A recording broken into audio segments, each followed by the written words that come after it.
First of all అది చిన్న cinema అయినా పెద్ద సినిమా అయినా సరే ఎప్పుడు కూడా మా వెనకాలండి ఈ సినిమాలను బాగా ప్రమోట్ చేసే మా మీడియా మిత్రులందరికీ కూడా చూసుకొని చాలా రోజులు అయింది. Thank you so much for attending ఈ ఈవెంట్కి. అండ్ ఎస్, నేను ఈ సినిమాకి ఫస్ట్ ఆఫ్ ఆల్ నేను థ్యాంక్స్ చెప్పాల్సింది సాయి అండ్ మా ఆదిత్య. వాళ్ళిద్దరికీ ఏంటంటే ఒక మంచి కంటెంట్ వాసు గారి దగ్గర తీసుకెళ్తే డెఫినెట్గా ఆయన చూసి బాగా ఎంకరేజ్ చేస్తాడని చెప్పి ఫస్ట్ నమ్మింది వాళ్ళిద్దరూ నన్ను. So thank you so much for Aditya and Sai. మీరిద్దరూ లేకపోతే ఈ సినిమా నిజంగా నా దగ్గరకు వచ్చేది కాదు. Thank you so much for your believe, నా మీద ఉన్న నమ్మకానికి. అండ్ ఈ సినిమా నాకు నచ్చడానికి మెయిన్ కారణం ఏం లేదు, మీ అందరికీ తెలిసిందే. ఒక సినిమాలో ఎంటర్టైన్మెంట్ కుమ్మేస్తే ఆ సినిమా నాకు ఎప్పుడు బాగా నచ్చుద్ది. అండ్ ఐ ఆల్వేస్ నాకు ఒక ఎంటర్టైన్మెంట్ సినిమా చేయడానికి, అంటే ఒక నవ్విస్తూ ఆడియన్ని సీట్లో వాళ్ళు ఆ నవ్వులతో జంప్ అవుతుంటే చూస్తూ నాకు చాలా ఆనందం. అట్లాంటి సినిమాలు నేను ఎక్కువ ఇష్టపడతాను. అండ్ ఈ సినిమాలో ఎస్పెషల్లీ నేను ఇష్టపడింది ఏంటంటే, ఏ మాత్రం ఒక ఇంటర్మీడియట్ ఒక కుర్రోడు ఎంత మాట్లాడతాడో, ఒక ఇంటర్మీడియట్ కుర్రోడు ఎలాగ ఆలోచిస్తాడో, ఒక ఇంటర్మీడియట్ కుర్రోడు వాళ్ళ పేరెంట్స్ దగ్గర వీళ్ళందరి దగ్గర ఎలా డుమ్మాలు కొడతాడో, ఫ్రమ్ ద టైటిల్ దగ్గర నుంచి ఫ్రమ్ ద ఎండ్ క్లైమాక్స్ వరకు అంతే మెయింటైన్ చేశాడు డైరెక్టర్. నిజంగా హ్యాట్స్ ఆఫ్ మార్తన్. ఎందుకంటే ఒక క్యారెక్టర్ని, ఒక ఎమోషన్ సీన్స్ వచ్చినప్పుడు కూడా ఆ క్యారెక్టర్లోనే ఉంచి నిజంగా పెద్ద డైలాగులు చెప్పకుండా ఒక ఇంటర్మీడియట్ క్యాండిడేట్ ఎంత ఎమోషనల్గా ఎక్కడ ఎలా మాట్లాడతాడు అంతే మాట్లాడించాడు. అన్ని సీన్స్లో కూడా అంత కంటిన్యూటీ మెయింటైన్ చేయడం అంటే నిజంగా చాలా కష్టమైన విషయం. ఎక్కడక్కడ ఏంటంటే మనం డ్రామాకి వెళ్ళిపోతాం, అట్లాంటి డ్రామాకి వెళ్ళకుండా చాలా లైటర్ వేలో నవ్విస్తూ తీసుకొచ్చాడు మొత్తం సినిమాని అంతా కూడా. దానికి నిజంగా ఫస్ట్ సినిమా అయినా కూడా మార్తన్ అంత కన్సిస్టెంట్గా ఆ క్యారెక్టర్ని డ్రైవ్ చేశాడు. మార్తన్, ఆల్ ది బెస్ట్.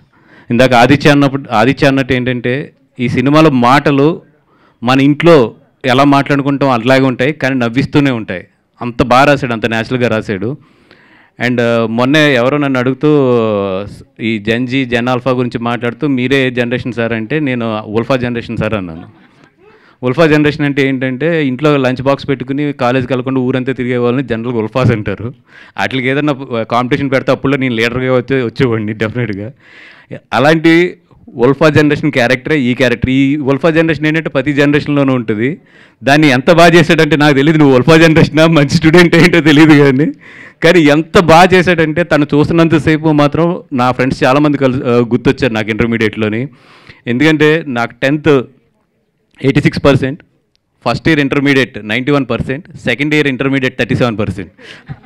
అంటే ఆ ఫస్ట్ ఇయర్ నుంచి సెకండ్ ఇయర్కి వెళ్ళే లోపే మొత్తం జనరేషన్స్ కానీ ఇవన్నీ కూడా మారుతాయి జనాలకి. అండ్ అక్కడ ఎట్లాంటివి జరుగుతాయి, ఎట్లాంటి ఒక మనిషి మైండ్ సెట్ ఎట్లా మారుతుంది అనేది చాలా బాగా తెలుసు. అంత బాగా అంత న్యాచురల్గా నిజంగా. అంటే మేము చూసుకుంటున్నప్పుడు అయితే, అంటే మరి 2015 కాదు, నాది ఎప్పుడో 96, 97 అనుకుంటాను. ఆ టైంలో మేము అంటే ఎంసెట్ ఎగ్జామ్కి వెళ్ళి లైన్ ఎక్కువ ఉందని చెప్పి థియేటర్కి వెళ్ళిపోయిన క్యాండిడేట్ని నేను. అట్లాంటి నాకు ఈ సినిమా చూస్తున్నప్పుడు ఏంటంటే పక్కా నిజంగా ఏంటంటే, ఎస్ మనం ఆ రోజులు ఇలాగే చేసేవాళ్ళం కదా అనేది ఎన్నిసార్లు అనిపించిందంటే, అందుకే నేను నవ్వుతున్నాను మొత్తం ప్రివ్యూ చూస్తున్నంతసేపు. ఎందుకంటే ఒకటే ఏంటంటే, నాకు నా ఫ్రెండ్స్ అందరూ గుర్తొస్తున్నారు ఆ సినిమా చూస్తుంటే. అవును, ఈ క్యారెక్టర్ ఇది కదా, ఆడి క్యారెక్టర్ అది కదా అని చెప్పి. ఒక 3-4 చోట్లయితే నేను చెప్తున్నాను కదా, థియేటర్ డెఫినెట్గా నవ్వుతూ సీట్లోంచి ఒక్కరిద్దరన్నా కింద పడతారు థియేటర్లో అయితే. అదైతే నేను ఈ సినిమా నుంచి గ్యారంటీ ఇస్తా. September 12th వస్తుంది సినిమా. మంచి అంటే డెఫినెట్గా మంచి డేట్ అది. నిజంగా ఇంటర్మీడియట్ స్టూడెంట్స్ అందరికీ నేను చెప్పాను ముందు 3 రోజుల నుంచి కూడా ఫ్రీగా వేసేసండి ఇంటర్మీడియట్ స్టూడెంట్స్కి అని చెప్పి ఒక 2-3 షోలు వేసి వాళ్ళు. ఎందుకంటే ఇది ఏదైతే సోషల్ మీడియా ఇన్ఫ్లుయెన్సర్స్ ఉంటారో మీ అందరికీ సూపర్ కంటెంట్ దొరుకుతుంది, రండి. ఎందుకంటే ఎవ్రీ డైలాగ్ దీంట్లో మీరు క్లిప్ వేసుకునే డైలాగే చెప్తున్నారు కదా, చక్కగా రండి, అందరూ బాగా ఎంజాయ్ చేయండి. అండ్ టెక్నికల్ టీం మొత్తం, అంటే ఇప్పుడు పేరు చెప్తే చాలా టైం పడుతుంది కాబట్టి నెక్స్ట్ ఇంకా ఫంక్షన్స్ ఉన్నాయి కాబట్టి మాట్లాడతాను. మీ అందరికీ కూడా అందరు youngsters, super youngsters. And film కూడా అంతే యంగ్గా ఉంది. ఇట్లాంటి మంచి ఫిలిం నేను డిస్ట్రిబ్యూట్ చేస్తున్నందుకు కానీ, నేను థియేటర్స్లోకి తీసుకెళ్తాను కానీ నిజంగా నాకు చాలా గర్వంగా ఉంది. అండ్ మౌలి, ఆయనతో నీ యాక్టింగ్ అయితే నేను ఫిదా అయిపోయా. ఎన్నిసార్లు చెప్పాను అడుగు మన వీళ్ళకి. అండ్ ఎప్పుడు నిన్ను కలిసి అప్రిషియేట్ చేయడం కుదరలేదు నాకు. చాలా న్యాచురల్గా చేస్తావు, ఒక పక్కింటి అమ్మాయి కింద ఉంటావు, అంత న్యాచురల్గా ఉంటుంది. Shivani, all the best. అలాగే వంశీ, నేను ఎప్పుడు ఒక సినిమా చూసి మేము డిస్ట్రిబ్యూట్ చేసినా కూడా ఇప్పుడు కొంచెం ఫెయిల్ అవ్వలేదు. 2018 అవ్వచ్చు, లేదా మన పొలిమేర అవ్వచ్చు, కా అవ్వచ్చు, లేకపోతే కమిటీ కుర్రోళ్ళు అవ్వచ్చు, ఇద్దరం కలిసి చేసిన ఈ 4 సినిమాలు కూడా మీకు బాక్స్ ఆఫీస్ దగ్గర ఎట్లాంటి పెర్ఫార్మెన్స్ చేసినాయో తెలుసు. మళ్ళీ ఇద్దరం కలిసి చేస్తున్న 5వ సినిమా ఇది. సో డెఫినెట్గా మా జడ్జిమెంట్ ఎప్పుడు కూడా ఇంకా ఆ జడ్జిమెంట్ ఉందని నమ్ముకుంటాం. మా ఇద్దరు ఇంకా మా జడ్జిమెంట్ రాంగ్ అవ్వదు, ఎట్లాంటి స్టేట్మెంట్లు ఇవ్వను, కానీ ఎందుకంటే రికార్డెడ్గా ఉంటాయి అన్నీ. ఇంకా అదైతే ఉందని తెలుసు నాకు జడ్జిమెంట్. సో డెఫినెట్గా ఈ సినిమా అయితే మాత్రం డబ్బులు ఎంత వస్తాయి ఇవన్నీ పక్కన పెడితే మా మీద ఉన్న నమ్మకం మాత్రం మీకైతే ఫెయిల్ అవుతుంది థియేటర్లోని. రండి, చక్కగా నవ్వించి పంపిస్తాం. హ్యాపీగా ఫ్యామిలీతో వచ్చి నవ్వుకుని వెళ్ళండి.